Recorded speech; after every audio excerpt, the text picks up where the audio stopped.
Hi, welcome to the lecture series on GPU architectures and programming. So, in the last lecture, we have seen certain examples of how coalesced access of the shared memory was helping us to do nice optimizations with respect to computing transpose of a matrix. So, we figured out that with the possible optimizations that could be done, we were able to achieve almost similar executions times with shared memory based transpose computation as is the case with shared memory based simple copy operation.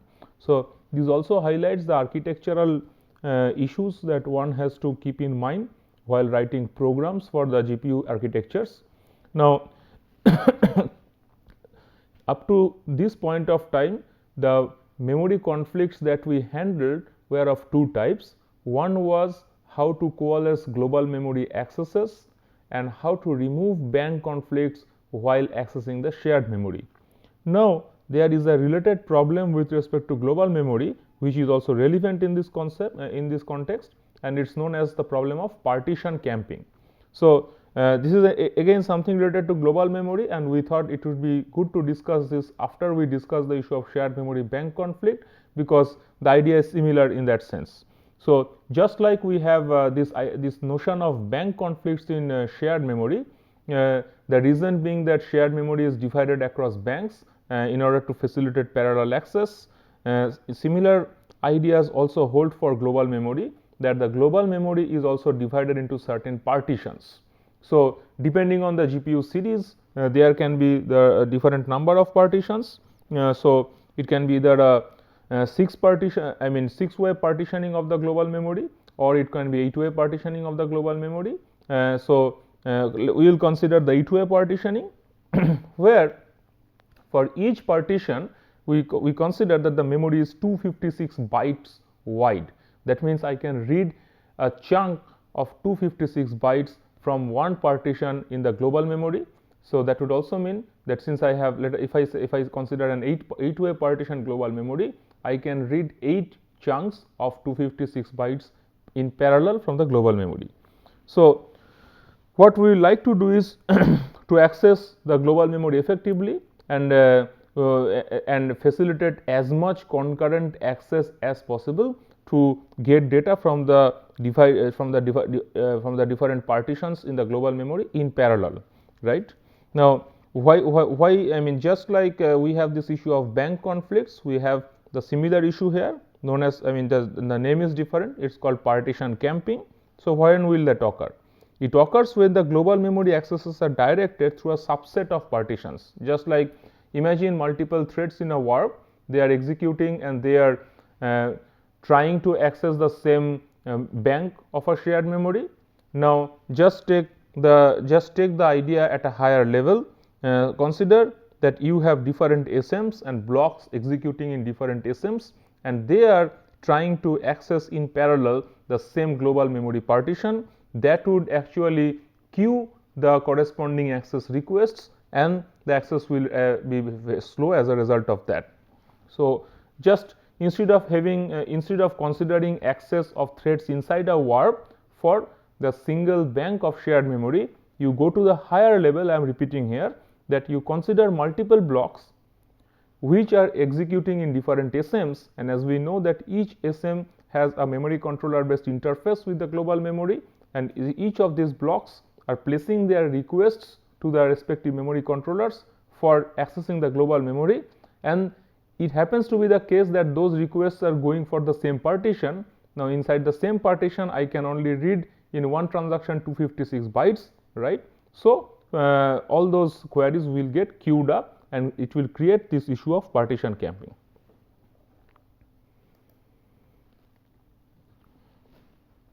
So, I mean, we will summarize like this, that since the partition camping concerns how active thread blocks behave, the issue of how thread blocks are scheduled on the SMs or multiprocessors is important. As we are discussing that the partitions can be accessed in parallel by the SMs.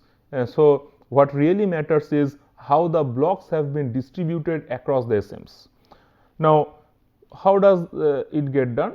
So, when a kernel is launched, the order in which blocks are assigned to the multiprocessors is determined by the single dimensional block ID. So, suppose you have a 2D block. So, if you map this arrangement of 2D blocks into a row measure ordering of blocks, so then you get a unique block ID, right, following this relation. I mean, so essentially you are linearizing the 2D arrangement of blocks to get a total order on the block IDs, and this single integer total order will actually tell you how the blocks are getting distributed. So, following a round robin arrangement, the blocks will get distributed following this BID value, right. Now, so in this way, once blocks get distributed across the SMs,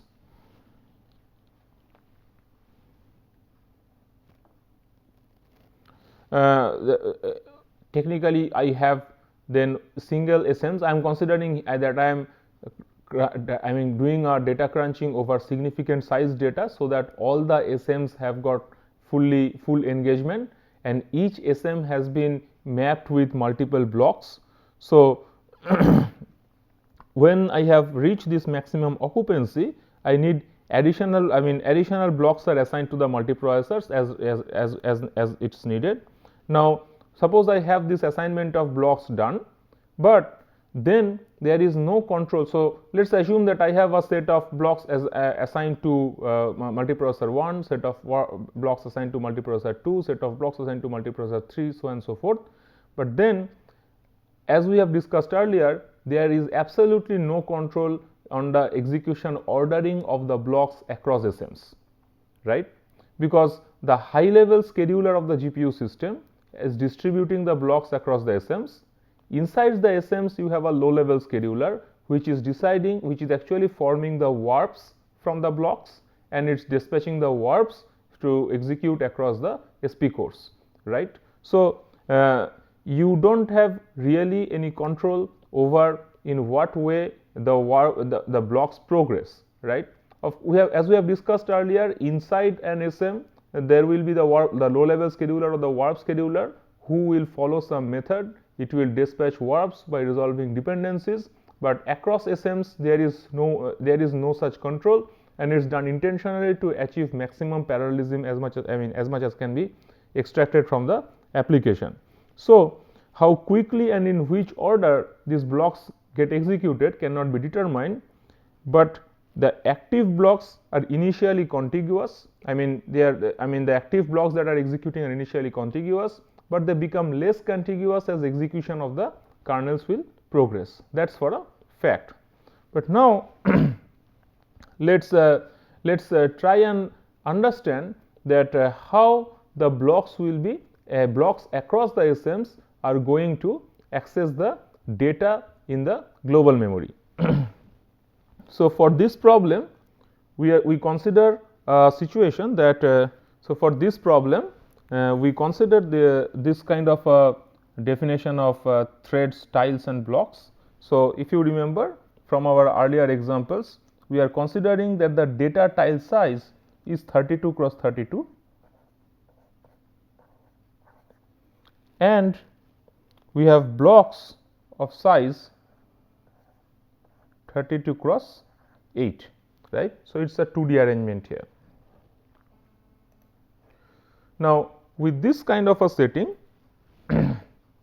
so also we consider that with this kind of tile size for the data, and with this kind of dimension of blocks, we are trying to do a transpose kind of computation on a matrix whose size is 2048 cross 2048. Okay. So, if I am doing it like that, let us try and identify how the data actually maps on the global memory. So, since in the global memory I have this division of 8 partitions, let me just number the partitions 0, 1, 2, 3 like that. Each of the partitions are 256 bytes wide, right. So, sorry, this is not the numbering of the partitions. The partitions are shown here using the colors, and we will soon define the numbering here. So, the first yellow colored part is basically partition 0, the second one is partition 1, and like that, right. Now, since each of these partitions is 256 byte wide, so if I have data sitting in strides of 2048 bytes, or for that matter 512 floats, because 512 floats means for 4 byte per float. So, multiply and you get 512 times 4 is 2048. So, if I have 8 partitions, each partition is 256 byte wide. So, if I just do this calculation, that this multiplies to be 2048. So, if I have a large sequence of data points, so every data point and whatever is its partition, that data point's index plus 2048 bytes would give me. I mean that data starting from that data point to the data point which is sitting 2048 bytes further from that, they both will belong to the same partition, right. I mean it's very obvious, because each partition is again 256 byte wide. So, you get this stride size of 2048 just by doing this simple calculation of the total width offered by the 8 partitions. Now, what does this really mean in terms of the data types? For example, if I consider a float matrix. So, essentially a float matrix, let us say its size is 512 cross k, right. So, I have 512 rows. So, 512 rows means the row is 512 times 4 bytes. So, that is 2048 bytes wide. So, essentially each column will get mapped to a unique partition, right, to a single partition.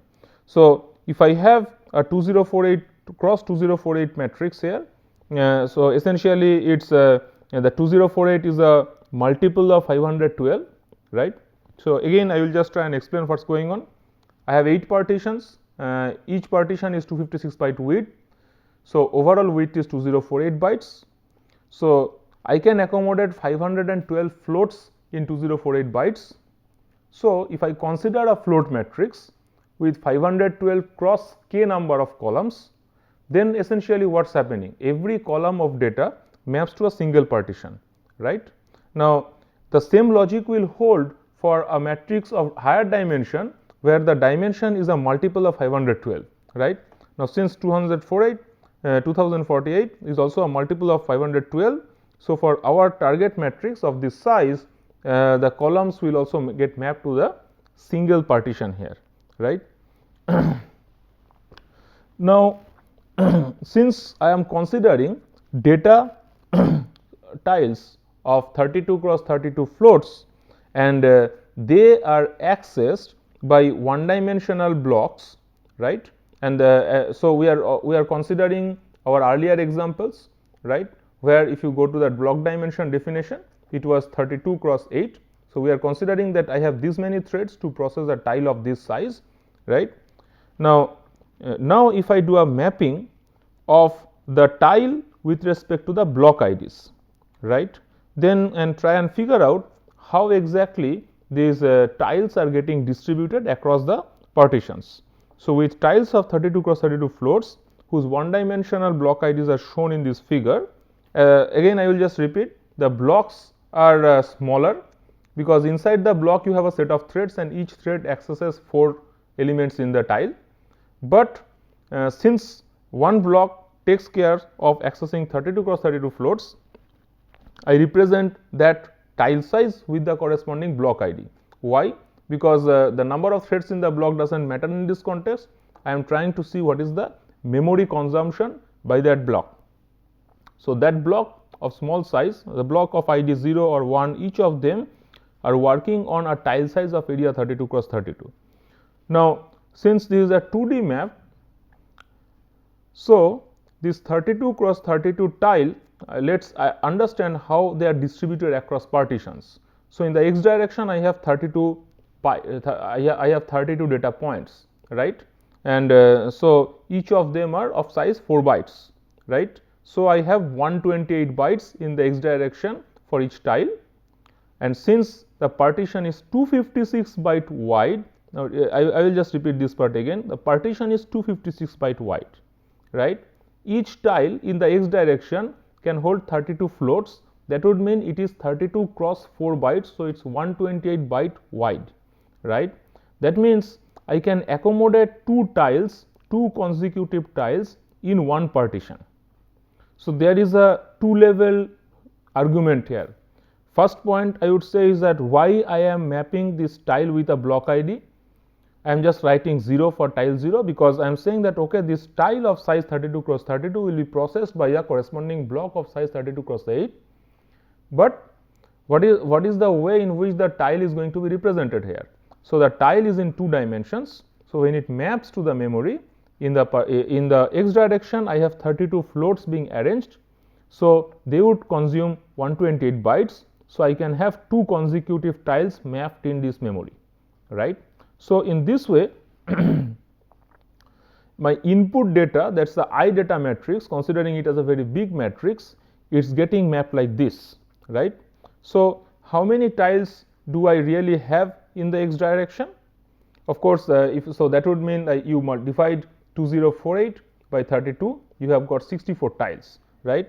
So the tiles with IDs 0, 1, 2 like that, I mean, I am just writing the corresponding block IDs here, right? The block IDs which are going to work on these tiles. So you map these tiles in the across the partitions 0 to 63, right? Now so overall I have got 8 partitions. Now so in each partition I have got 2 of them sitting 0, 1 and then 64, 65 and like that.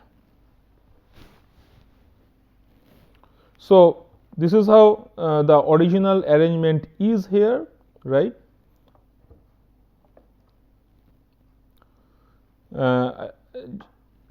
So this is how it's going to continue, but the operation that I want to do on this data that's in the global memory is to perform a transpose operation, right?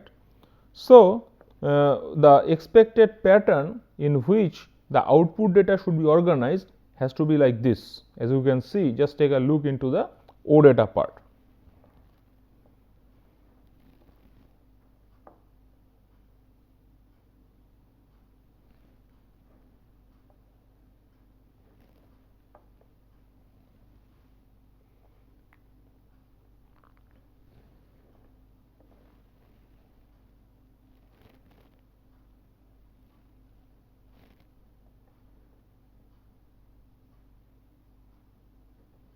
So again, just to summarize the overall problem space here, I have the input and the output matrices here, and they are arranged in the I data and the O data. I am just trying to show how they map across partitions. So overall, I am just figuring out that inside each partition I can have 2 consecutive tiles here, right?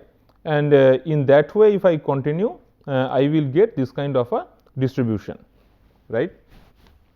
So I have overall these 8 partitions, and all data which is in strides of 2048 bytes would just keep on repeating, and so for each tile I have this 0 and 1, and here I am just trying to show one possible arrangement. Of course, this is not these indexes are just trying to represent that how the one dimensional block IDs get mapped here, right?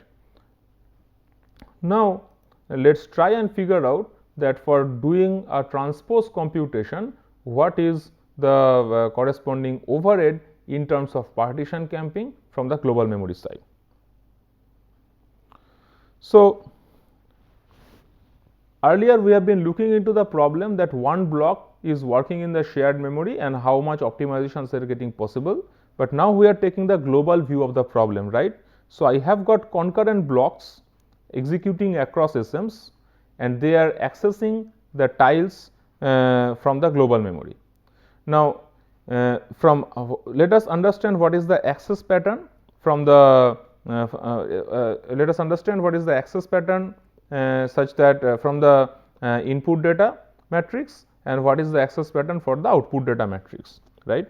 So concurrent blocks will be accessing the tiles row wise in the IData matrix, and this, so as we can see that this would roughly be equally distributed among partitions, right?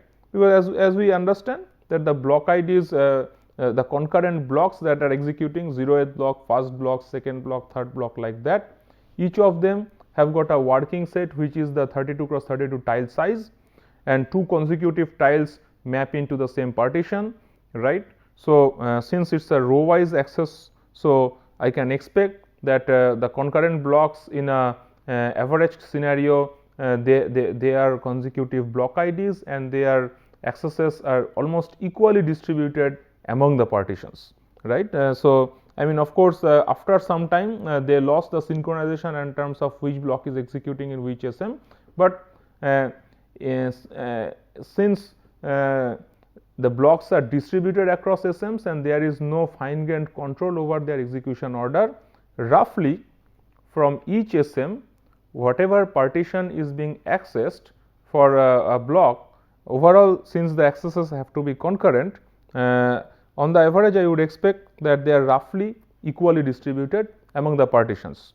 Again, we will just try to understand that in a perfect scenario it will be equally distributed, otherwise also it will be roughly equally distributed. The reason, because I do not have concurrency control across the SMs, I do not have control over the block execution ordering across SMs. We are expecting that concurrent blocks that are executing across SMs, their accesses to the partitions are equally distributed, just because concurrent blocks will access the tile data row wise, right? Now, if I consider how these concurrent blocks across SMs are going to access the output data, again I do not have control over concurrent blocks across the SMs, but they will access the data column wise in OData.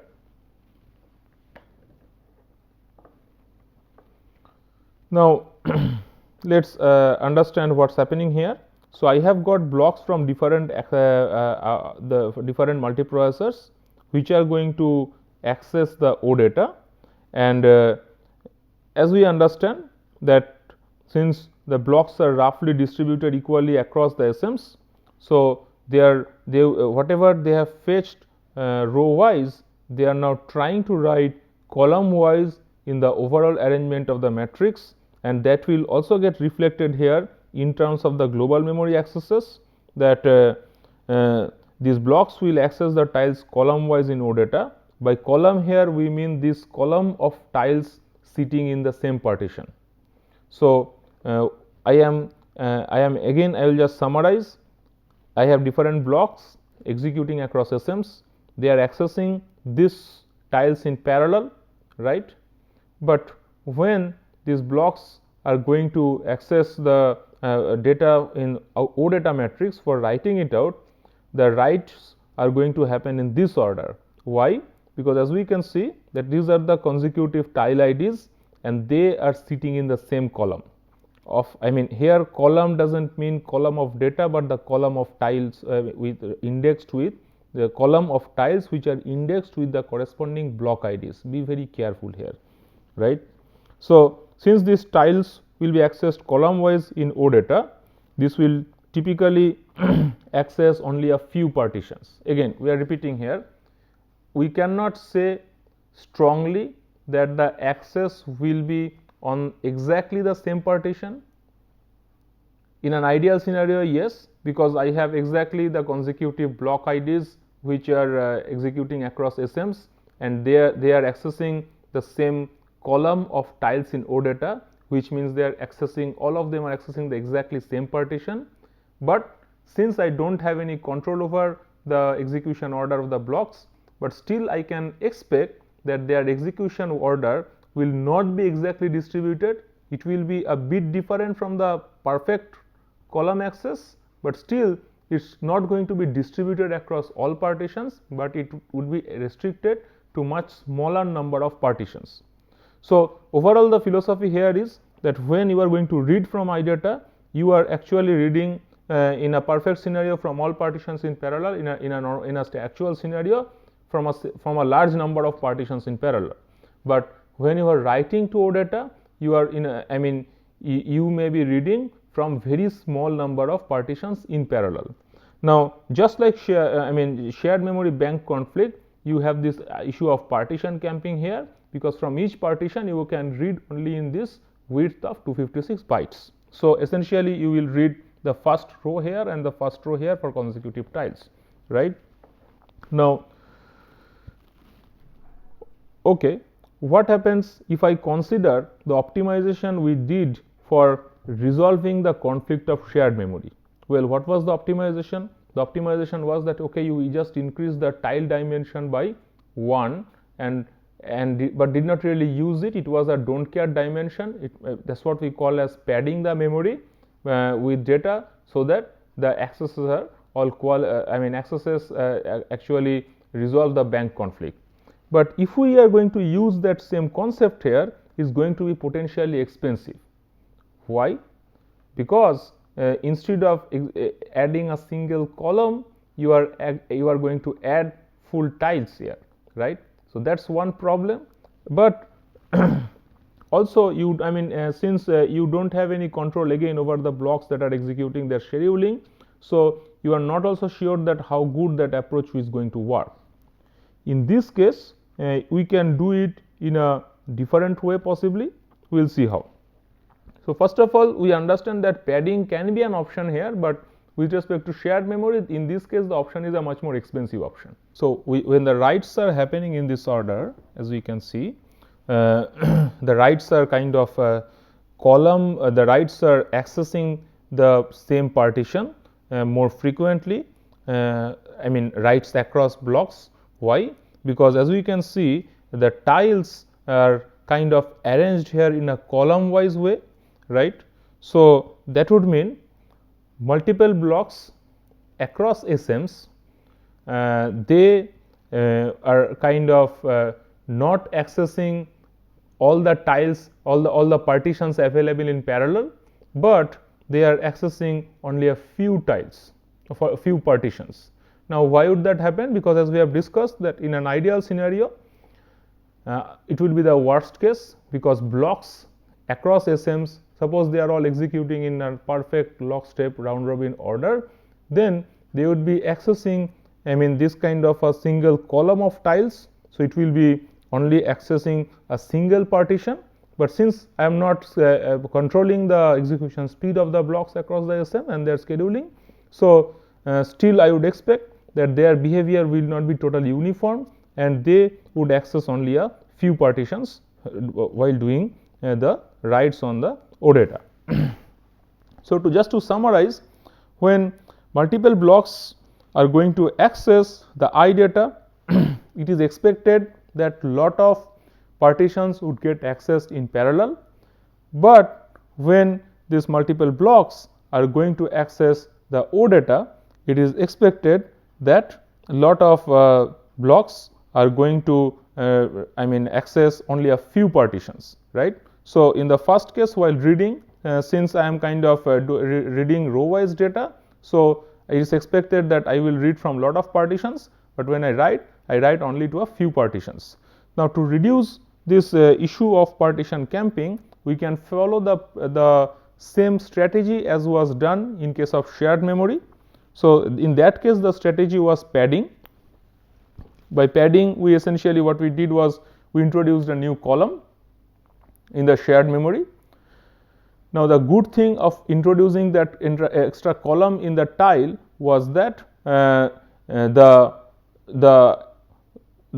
way in which the data was getting written earlier, the data was getting loaded, was that everything from a tile and there was lot of conflict, but after we did the padding, there was full coalescing achieved in terms of both loads and stores from the shared memory. Similar option also holds here, of course, but of course, as you can understand that it is a potentially very expensive option, because you are not just only adding one single column of zeros here, right. So, it is a much more expensive option, and it is possible to have a better option here. So, let us see what is the better option. So, in this case, what we do is diagonal block reordering. Now, what does that mean? So, if you look at the normal way, in which the blocks are arranged in the memory.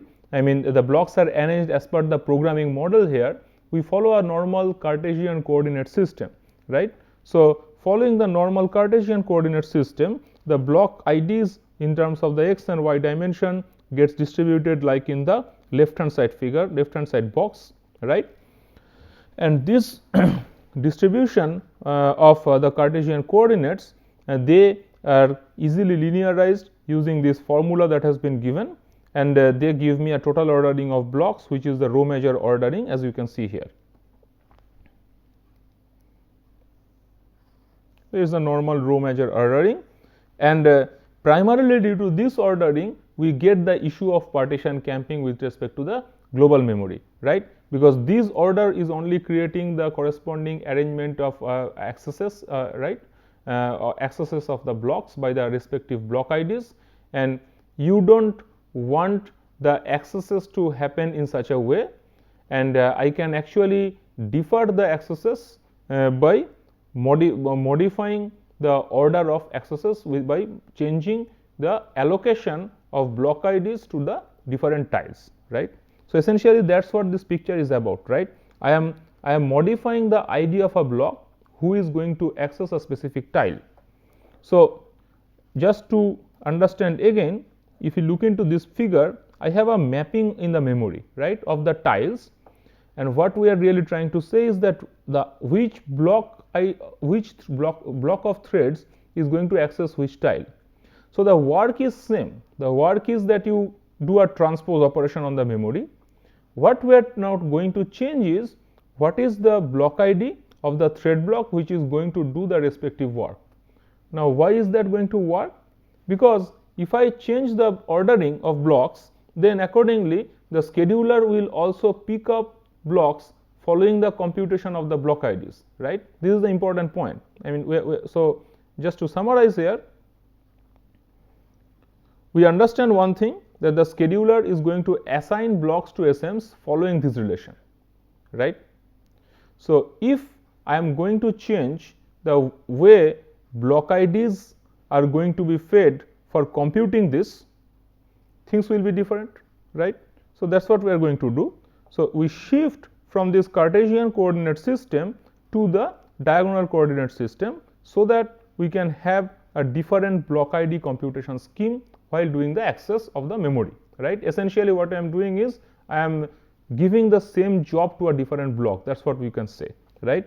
Now, of course, I cannot pass a different block ID to the scheduler, but instead of that what I can do is I can make the scheduler's corresponding block work on a different ID'd memory address. Now, this is the important thing we need to understand here, right? So, instead of having the blocks work on these tiles, so these are essentially the tile numbers we are trying to say here, that if I am following a one-on-one mapping of block IDs with tiles and their respective positions, this is the way the tiles are going to be arranged, right? Now, we are saying that no, let it not be the case.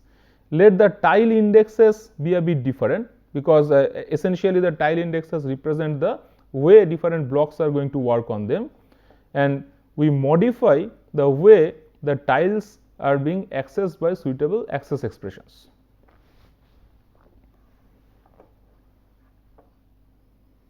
So, as you can see, from this Cartesian coordinate we shift to something called a diagonal coordinate.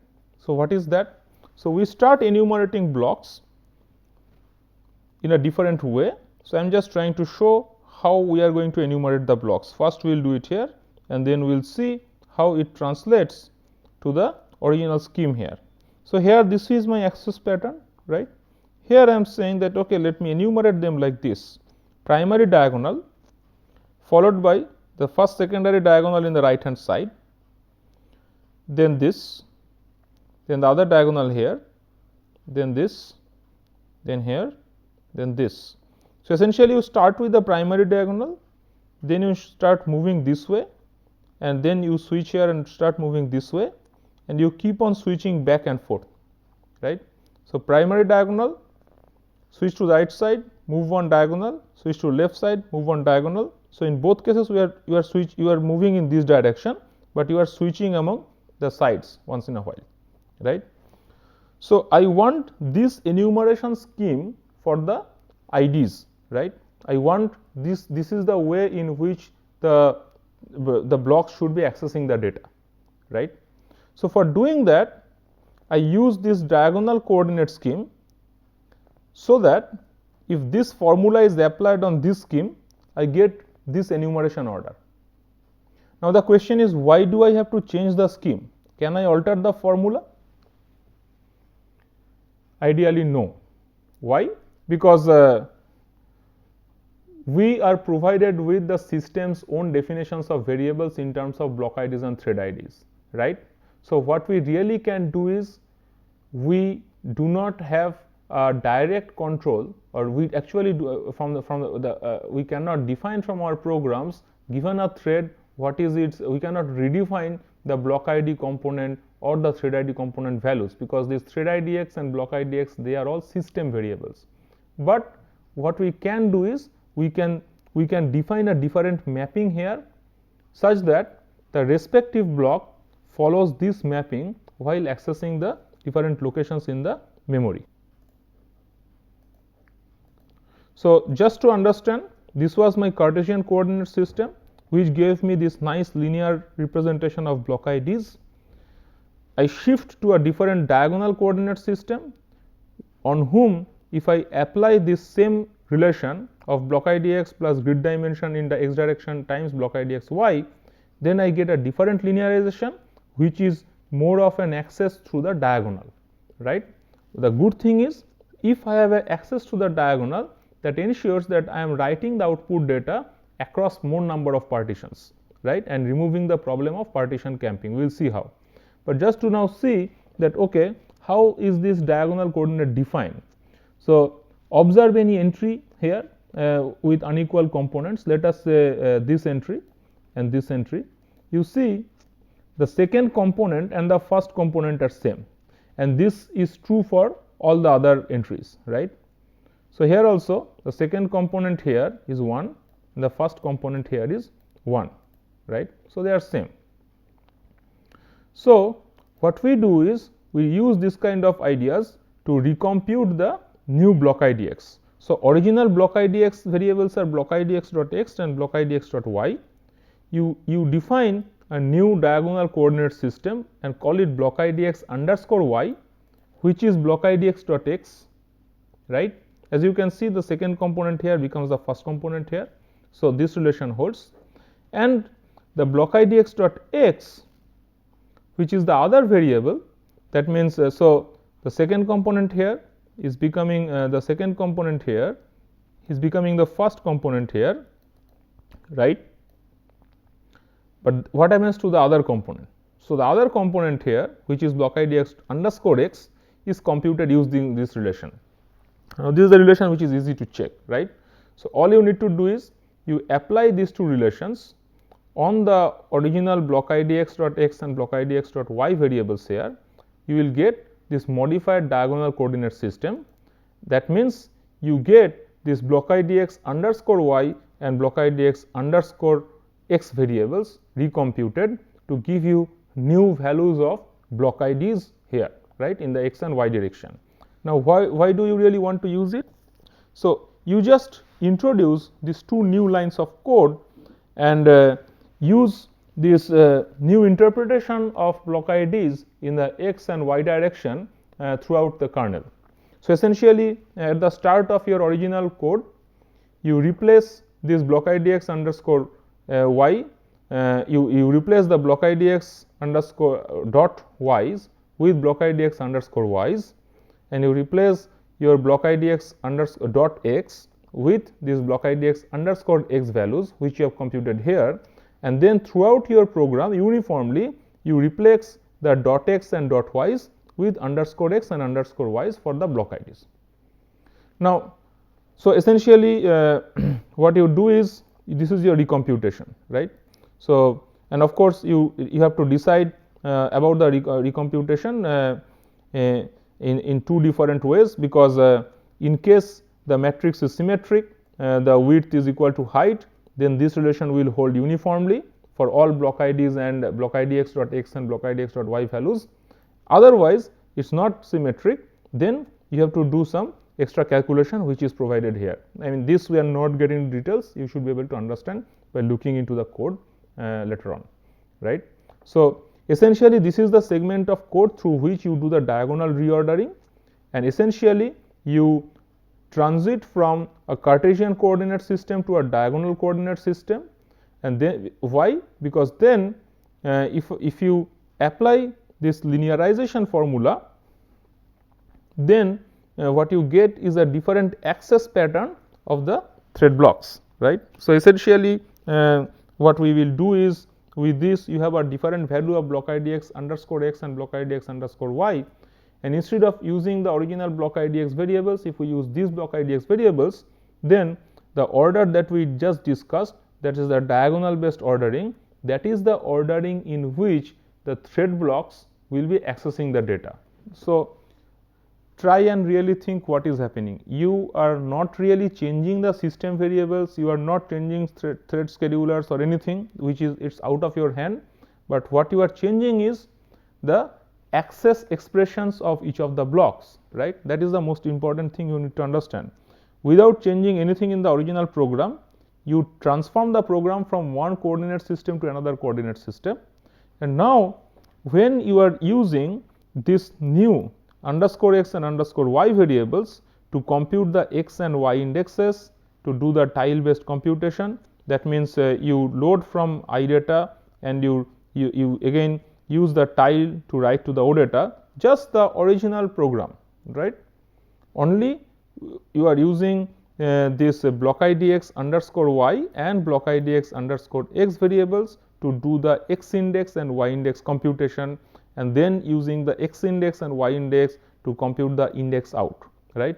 So, this is the only modification that you have, right, that you just start using underscore x instead of the dot x for the block IDs. With this, essentially what you are ensuring, earlier your block IDs mapping was exactly the order in which you are accessing the tiles based on the access expression, but now due to this alternate mapping you have consecutive block IDs, but they are making access of the tiles like this, right. They are going to access the tile values like this. So, with the same program, now let us see how the block IDs will get distributed when I consider its access of the partitions. So, in the Cartesian coordinate system, this is what was happening. The blocks IDs were in a row wise distributed in a row wise manner, right. In the output data it came column wise manner, but now if we use the diagonal coordinate system, this is the first the input data stream. So, you have the first diagonal, then on the right hand side you have the next diagonal, then on the left hand side you will have another diagonal like that, and then when you transform here, what is really happening? So, essentially the diagonal switch and you get the same effect. So, all that is happening is the diagonals are switching space, right. So, but when you are reading or writing the data, you have a nice balanced way in which the majority of the partitions are going to be accessed. Because of this diagonal scheme, this is the good thing you get, right. So, when you read the data, you read from the majority of partitions, because you have the blocks with IDs 0, 1, 2, 3 like that, they are going to read from these tiles, right. The blocks are going to read from these tiles. Essentially the block IDs represent what tile they are going to map, right, and when they are going to write, they are again going to write following this diagonal based ordering. So, they are again going to write to multiple partitions in parallel, a significant number of partitions, right. So, that is the primary idea here, that by making this shift in the coordinate system, you are able to increase the number of partitions which are being used for writing the data instead of a pure column wise write of data. And with this we will come to a conclusion of our discussions on memory access coalescing. I hope it was really useful for your increasing your understanding of how the GPU memory system is organized and how it can be exploited for optimizing your code. Just to summarize, I mean, remember one thing, when we have talked about these block IDs, this I have told time and again, but I think it's important also. The block IDs are determining which tile you are accessing, right? And which tile you are accessing depends on what is its location in the memory partition. Since we have changed the block IDs ordering here, the block IDs linearization scheme here, I have changed the way in which the partitions are getting accessed with respect to read as well as write, and in both cases I am accessing a lot of partitions together, and that is fundamentally giving me the speed up with respect to the previous version of the code, right? With this we will end this lecture. Thank you.